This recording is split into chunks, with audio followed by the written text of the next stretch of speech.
Hello readers, welcome back to నా చేతి రాతలు. తాళిబొట్టు 17వ భాగం. వాళ్ళని పక్కకి తోలి అభయ్నే ముందుకొచ్చి, ప్రచారంలో ఉన్నప్పుడే మీ వాళ్ళు జనాల మీద పెత్తనం చేస్తున్నారు, లేడీస్ మీద చేయి చేసుకునేదాకా వెళ్తున్నారంటే రేపు పదవిలోకి వస్తే ఎలాంటి పాలనైనా మీరు సాగించేది? జనాల మీద రౌడీయిజం ప్రదర్శించే మనుషుల్ని వెంటబెట్టుకుని ఓట్లు అడగడానికి ఎలా వస్తున్నారు? ఇవన్నీ చూసి మీకు ఓట్లు ఎందుకు వేస్తారు? మీకు రక్షణ కావాలంటే బాడీ గార్డ్ ఉండాల్సింది మీ చుట్టూ, కానీ సంబంధం లేని చోట కూడా సామాన్యులకి ఇబ్బంది కలిగించేలా అనుచరుల్ని పెట్టి న్యూసెన్స్ చేస్తూ అందరినీ బెదిరించే రైట్ మీకు లేదు అన్నాడు ఆవేశంగా. ఆలోపే అక్కడ గొడవేంటో మధుసూదన్కి చెప్పారు.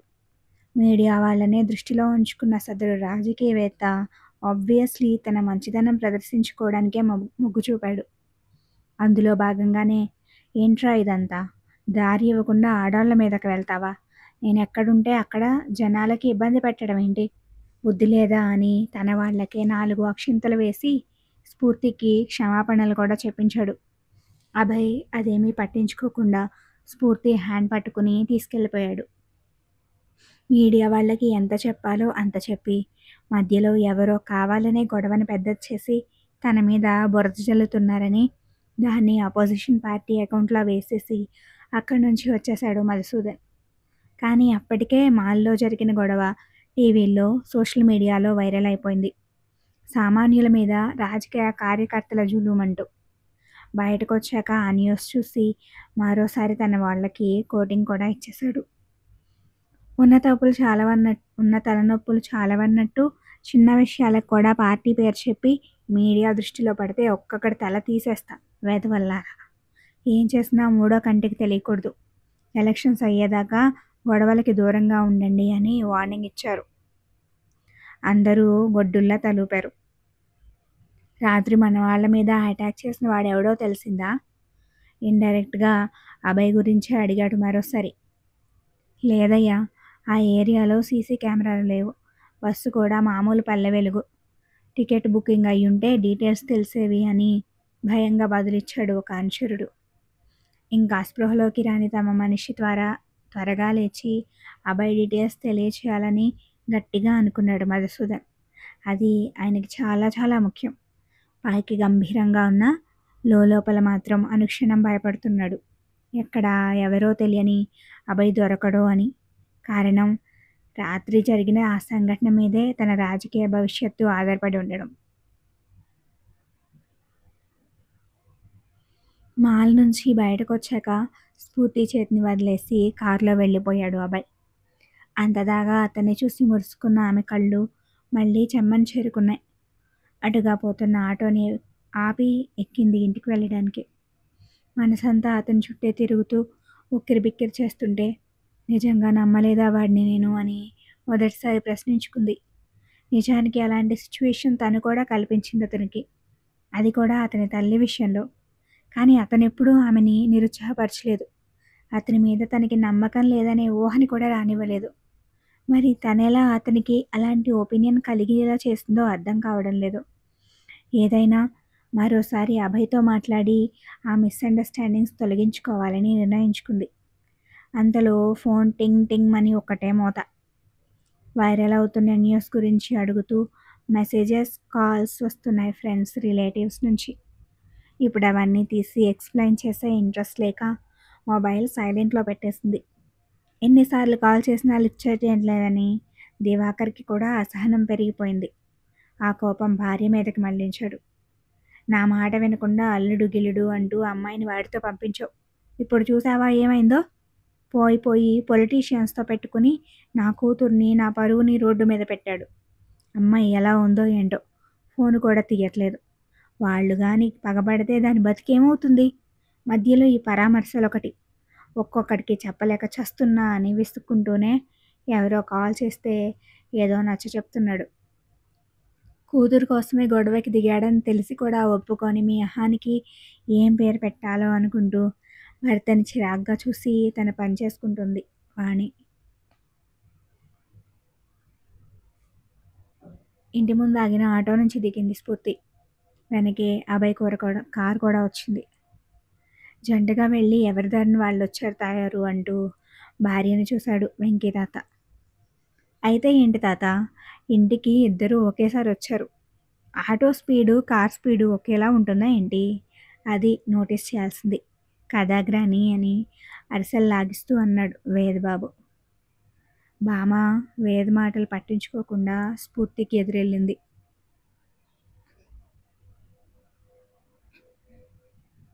ఏమైందమ్మాయి, ఆ గొడవేంటి? నీకేం కాలేదుగా అని కంగారుగా అడుగుతుంటే, లేదు బామ్మ, చిన్న గొడవే. మీడియా వాళ్ళు లేనిపోనిది రాసేస్తుంటారు. మీరేం కంగారు పడకండి అంది స్ఫూర్తి. వాళ్ళకేం రోగం ఇష్టం వచ్చినట్టు రాయడానికి? నీకేమైనా అయిందేమో అని గుండె దడదడ పుట్టేస్తుంది అనుకో. అనవసరంగా పంపించానే అని మనసు పీకుతుంది. అక్కడేం కాలేదు బామ్మ. అయినా నువ్వు అడిగిన వాటి కోసం కాదు, నేను వేరే పనుండి వెళ్ళానులే. ఇవిగో చూడండి, అన్నీ ఉన్నాయో లేదో అని తెచ్చినవి బామ్మకిస్తుంటే లోపలికి వెళ్ళారు అందరూ. అంతలో విసి పరిగెత్తుకుంటూ వచ్చింది. స్ఫూర్తిని హక్ చేసుకుని, అక్క బాగానే ఉన్నావా నువ్వు అని కళ్ళనీళ్ళు పెట్టేస్తుంటే వేద అలాగే చూస్తున్నాడు తన భార్యమణిని. ఐఎమ్ ఫైన్ విసి, ఏడవకే అని కన్నీళ్లు తుడిచింది స్ఫూర్తి. భయమేసింది, టీవీలో ఏంటేంటో చెప్తుంటే నువ్వెలా ఉన్నావు అని. థ్యాంక్ గాడ్ సేఫ్గా వచ్చేసావంది విసి స్ఫూర్తి చెయ్యి వదలకుండా. సేఫ్గా తీసుకురావడానికేగా మా బ్రో అంత ఫైట్ చేసింది. మీ బావ మీద ఆ మాత్రం నమ్మకం నీకుందనే అనుకున్నానే. లేదా ఏడుస్తుందని వెటకారంగా అడిగాడు వేద్. ఉందన్నట్టు విసి తలూపుతుంటే తాతగారికి జరిగింది చెప్తున్న అభయ్ని చూసింది స్ఫూర్తి. ఏమాత్రం ఉందో చూశానుగా, ఓ గగ్గోలు పెట్టా. 2 రోజుల క్రితం వచ్చా, నాకే అర్థమైంది ఎవరిని స్ఫూర్తి వేలు కూడా తాకనివ్వడు అభయ్ అని. మరెందుకు మీకు టెన్షన్ అన్నాడు వేద్. ఏం కాదు, నాకు కూడా తెలుసు మా బావ గురించి అని ఉక్రోషంగా చెప్పింది విసి. అబ్బో అన్నట్టు వేద్ నాలుకతో వెక్కిరిస్తుంటే అభయ్ చిరునవ్వుతో విసి తల నిమిరి రూమ్లోకి వెళ్ళాడు. అక్క, ఫోన్ ఎందుకు తీయట్లేదు నువ్వు? మమ్మీ డాడీ ఎప్పటి నుంచో చేస్తున్నారు. ఎంత టెన్షన్ పడుతున్నారో తెలుసా? ముందు డాడీ వాళ్ళతో మాట్లాడని ఫోన్ ఇచ్చింది విసి. నేను చేస్తానులే అని కాల్ చేస్తూ స్ఫూర్తిలోనికి వెళ్ళిపోయింది. ఆమె వెనకే విసి కూడా వెళ్ళబోతుంటే ఓయ్ అని పిలిచాడు వేద్. దాంతో నడక కాస్త పరుగులా మార్చిపోయింది విసి. ఊరుకుంటాడా ఈ ఎక్స్ప్రెస్ బాబు? ఆమె పొడుగు జడని లాఘవంగా చేజిక్కించుకుని అడుగులకి ఆనకట్ట వేశాడు. ఐమూలగా వెనక్కి చూసింది తను. వచ్చి పక్కన కూర్చోమని కళ్ళతోటే చోటు చూపించాడు. వెళ్ళే బాపతేనా ఈ ప్యాసింజర్ పాప?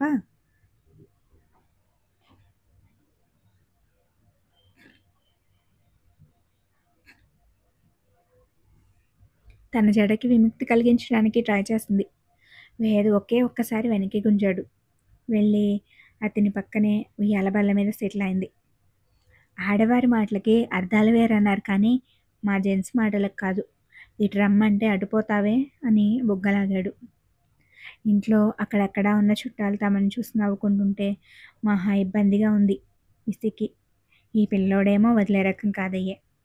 ఏం చేయాలో పాలుపొక్క టెన్షన్తో గోళ్ళు కొరుకుతుంటే అవి లాగేసి తను తింటున్న అరిసె ముక్కలు ఆమె నోట్లో పెట్టాడు ఆకలిస్తుందా అంటూ. లేదని తలూపి పెట్టిన వరకు తినేసింది. నోట్లోకి వెళ్ళింది పడేస్తే బాగోదు కదా, ఆ మొహమాటం కొద్దీ అన్నమాట. నోట్లో బెల్లం ముక్క పెట్టుకున్నావా, మింగేసి మాట్లాడు అని వేద చురుగ్గా చూస్తుంటే అందరూ చూస్తున్నారండి అంది వదలమన్నట్టు. అయితే బామ్మగారు చూస్తే తిడతారు. మన ముసలి మస్తు బిజీగా ఉంది రేపటి అరేంజ్మెంట్స్ చూసుకుంటూ. వీటొచ్చే సమస్యే లేదు అన్నాడు ఉయ్యాల బల్ల మీదకి నడుము వాల్చుతూ. కోర్స్ అయ్యగారి ధైర్యం కూడా అదే అని మనకు తెలుసుగా. ఇంకేం చెప్పి అక్కడి నుంచి చెక్కేయాలా అని విసి థింకింగ్లో ఉండగానే అనుకోకుండా ఆమె పంటి కింద నలుగుతున్న ఎర్రని పెదివి వేడిని టూ మచ్గా టెంప్ట్ చేసింది. ఆమెకి ఇంకాస్త దగ్గరగా జరిగి విసి అని పిలిచాడు చాలా నెమ్మదిగా. ఆమె అదే అమాయకపు చూపులతో తనని ప్రశ్నిస్తుంటే అవనా బయట యువర్ లిప్స్ అన్నాడు వాటినే చూస్తూ. దెబ్బకి 2 చేతులతో పెదవుల్ని కవర్ చేసుకుని అక్కడి నుంచి రన్ చేయడానికి చూస్తుంది కానీ ఆమె చేతిని మరింత గట్టిగా పట్టు బిగించాడు వేద్. నిజంగానే అనుకున్నది చేస్తాడేమో అని భయం. అది కాక అందరికీ కనిపిస్తారు వాళ్ళు. టెన్షన్‌తో చిరుచెమటలు కూడా పట్టేశాయి పాపం. దిక్కులు చూస్తున్న తనని చూసి అతనే వెనక్కి తగ్గాడు. వాళ్ళంతా మనిద్దరిని చూసి టీజ్ చేయడానికి ట్రై చేస్తారని పొద్దున నానమ్మ చెప్పింది. అదో సరదా అంట. లైట్ తీసుకో. వాళ్ళ హ్యాపీనెస్‌ని మనమెందుకు కాదనాలి? Let them enjoy. ఏమంటావ్? అని అడిగాడు కన్ను కొడుతూ. ఊహూహూ అని తల అడ్డంగా ఊపింది వద్దంటూ. మరేం కావాలి? మన ప్రైవేట్ స్పేస్ వాళ్ళకెందుకు చూపించాలి? మన రూమ్‌కి పోదామంటావా అని ఇంకా కొంటిగా అడిగాడు. చిచ్చి నేను అనలేదండి అంది. చీచీనా? ఏంటే చీచీ అని బేస్ వాయిస్. అది ఊహూ ఏం లేదు అంది. నాకు తెలుసు నువ్వు నన్నే అన్నావు కదా. రామ లేదండి అంది. మరైతే మన రొమాన్స్కి ఓకేనా? నేను అలా అనలేదు. నువ్వెలా అన్నా నేను ఇలానే తీసుకుంటాను కానీ నైట్కి రెడీగా ఉండు. మార్నింగ్ నుంచి నన్ను ఇరికించిన వాటికి వడ్డీతో సహా వెనక్కి లాగకపోతే నా పేరు అంటే ఆ తర్వాత కూడా వేదేలే.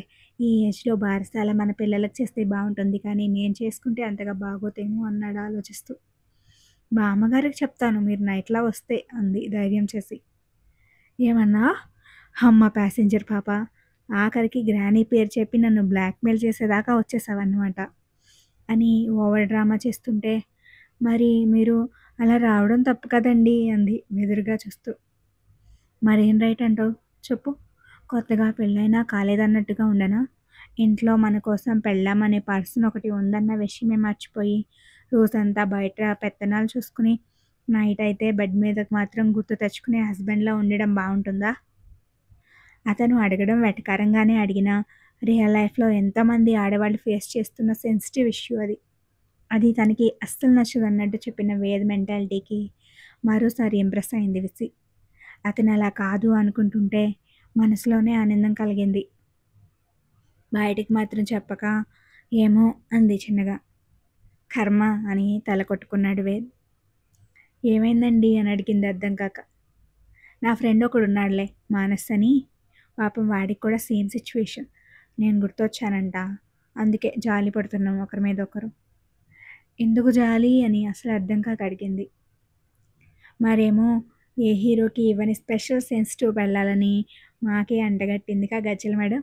అందుకే మా మీద ఎందుకంత స్పెషల్ కన్సర్న్ అని ఉబ్బి తబ్బిబ్బవుతూ జాలి పడుతున్నామన్నాడు. వద్దని చెప్పండి పోనీ అంది విసి. అమ్మో అలా కుదరదు.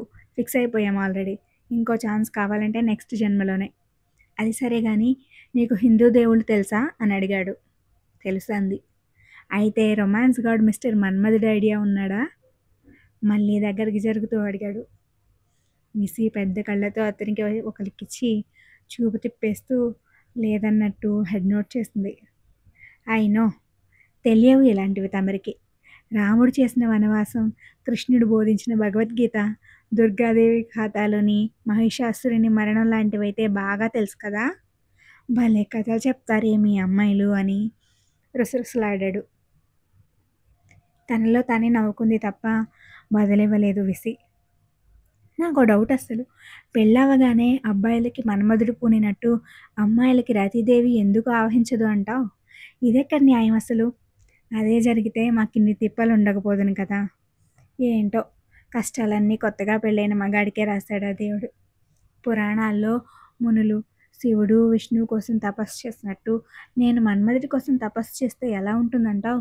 వస్తాడంటావా? వచ్చేదాకా వెయిట్ చేస్తాలే. ఐ గెస్ తొందరగానే దర్శనమిస్తాడు. వేద్ గుడ్ బాయ్ కదా. వాడిని దేవుడు ఇబ్బంది పెట్టాలనుకోవట్లేదు నీలాగా. రాగానే అడుగుతా మీతో పాటు మీ వైఫ్ని ఎందుకు పట్టుకురారు అని ఐ విల్ నిలదీస్పై అంటూ తల తిప్పి చూస్తే విసి ప్లేస్లో వెంకీ తాత కనిపించాడు. నయం నానం రాలేదు అనేది మన ఎక్స్ప్రెస్ రాజా ఇన్నర్ ఫీలే. నా పెళ్ళామేది తాత అంటూ వెనక్కి చూస్తే తాత చాటుగా నిలబడి టెన్షన్గా చూస్తుంది. ఇప్పుడు ఏమైందని దీనికి మళ్ళీ ఓ కంగారు పుట్టుకొచ్చింది. ఓ నా మాటలు తాతయ్య విన్నాడనా. చా కరెక్ట్ టైంకి వస్తారంతా అని లోలోనే తల బాదుకున్నాడు. ఏరా బడవా పిల్లని ఎంత భయపెట్టేస్తే ఎలా? కాస్త ఊపిరి తీసుకునివరా. నీకు మీ నాన్నమ్మకి మధ్యలో నలిగిపోతుంది పాపం అంటూ వేదు భుజం చరిచి పక్కన కూర్చున్నాడు తాత. ఆ మాత్రం గ్యాప్ ఇవ్వు చాలు నాకు నీ ఏజ్ రావడానికి అని గొణుకుతూ. నేనిచ్చేదాకా వెయిట్ చేసే కర్మ దానికే. మీరంతా ఉన్నారుగా వెనకాల అన్నాడు.